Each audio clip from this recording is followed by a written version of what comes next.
सादर जय जिनेंद्र सबको। एक बारी फिर से आपके साथ रूबरू हो रहे हैं। तो जैसा कि आपको पता है, सुबह से हम जर्नी कर रहे थे। सुबह से हम लुधियाना से निकले हुए हैं। पहले आपको जश्न रिजॉर्ट दिखाया, फिर अटारी रिजॉर्ट, अटारी से क्या तैयारियां हैं या कहाँ आपको पहुंचना उसके बारे में रूबरू कराया। तो फाइनली पूरे दिन की टेस्टिंग चेकिंग करने के बाद आज हम अपने रेस्ट के लिए, रात का जहां हमने रुकना था वो था हमारा बाबा वैरा जी धर्मशाला के अंदर हमारा स्टे था। तो जैसे ही मैं यहाँ पर आया तो मैंने देखा कुछ गुरु भक्त भी यहाँ पहले से ही पहुँचे हुए हैं और उनमें इतनी ज़्यादा एक्साइटमेंट है, इतनी ज़्यादा एक्साइटमेंट है। तो मैंने सोचा कि आपके साथ शेयर की जाए।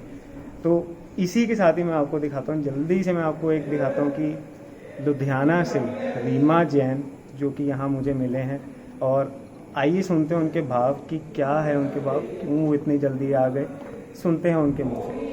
तो सादर जय जिनेंद्र रीमा जी।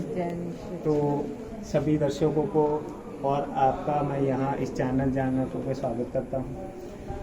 तो कल हमारे गुरुदेव फाइनली 11 दिन के बाद पाकिस्तान से 21 तारीख को गए थे पाकिस्तान, और फाइनली भारत की सीमा पर आज कल एंटर हो जाएंगे।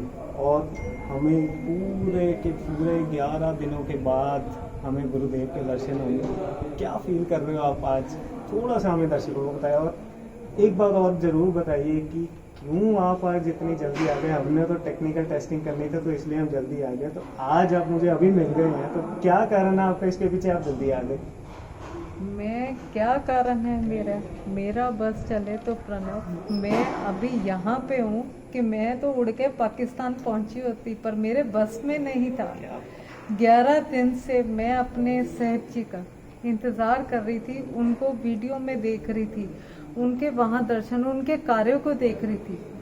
उन कितनी वो हमारे लिए जो कि असंभव था, कि नॉर्मल कोई भी किसी के लिए भी वो असंभव था। इतनी मुश्किलों के लिए हमने गुरुजी को ये भी बोला था कि साहब जी वहाँ इतना खतरा है, आप अभी भी देख लो, कैंसिल कर दो, आप चौमासे के बाद चले जाना वहाँ पे। पर गुरुजी ने बोला कि नहीं, मेरे को अपने गुरु से मिलना है और मुझे जाना है।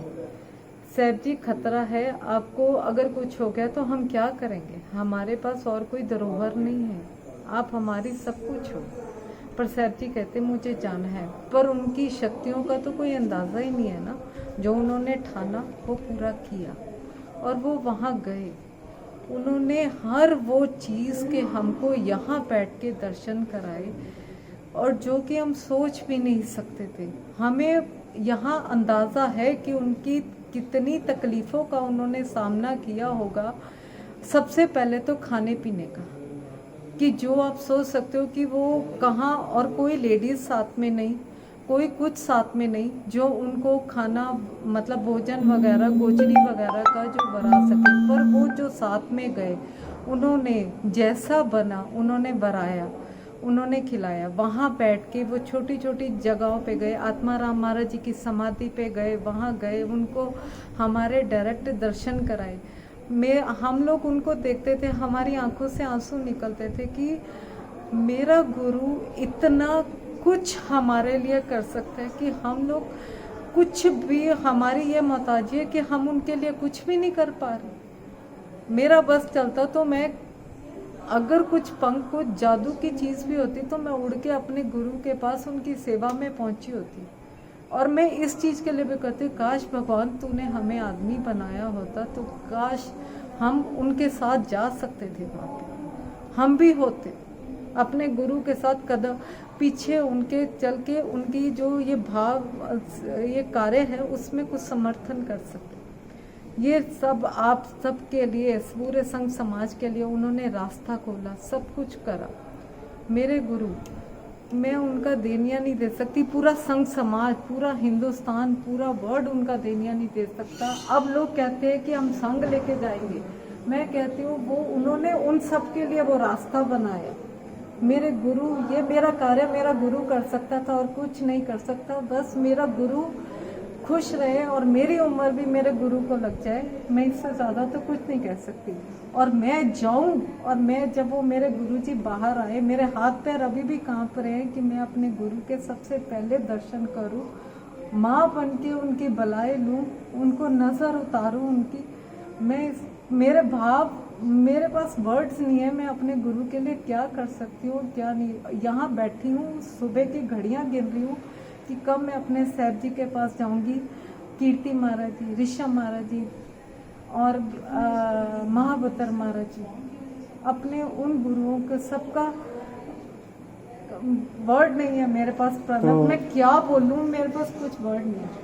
जैसा कि आपने देखा बहुत ही भावुक है और एक्साइटमेंट तो इतनी ज़्यादा है ना कल की कि मैं बता नहीं सकता। मैं और बहुत लोगों से मिला, इतनी ज़्यादा एक्साइटमेंट है कल की, आपको मैं बता नहीं सकता। जल्दी से जल्दी आप सभी, कुछ बातें इन्होंने कही कि हाँ लोगों के मन में था हम भी जाएं, लेकिन फिर भी प्रोटोकॉल्स के तहत हम सभी जाएंगे एक ना एक दिन। अब तो गुरुदेव ने ये रास्ते खोल दिए तो हम बहुत जल्द सभी जाएंगे। इसी के साथ ही आपने एक्साइटमेंट देख ली, तो मैं आप सबको भी विनती करूंगा, कल दिनांक 1 जून को 2023 आप सुबह ज़्यादा से ज़्यादा संख्या में अटारी बॉर्डर पर पहुंचकर वहां पर अपनी उपस्थिति दें। इस महान विशाल कार्यक्रम को एक इंटरनेशनल लेवल पर फेमस करने के लिए आप सभी का योगदान बहुत ज़रूरी है। इसी तरह छोटी छोटी अपडेट्स के लिए आपसे दोबारा मिलते रहेंगे। तब तक के लिए धन्यवाद। फॉलो कीजिए, सब्सक्राइब कीजिए जैनोलुक.com को। Thank you.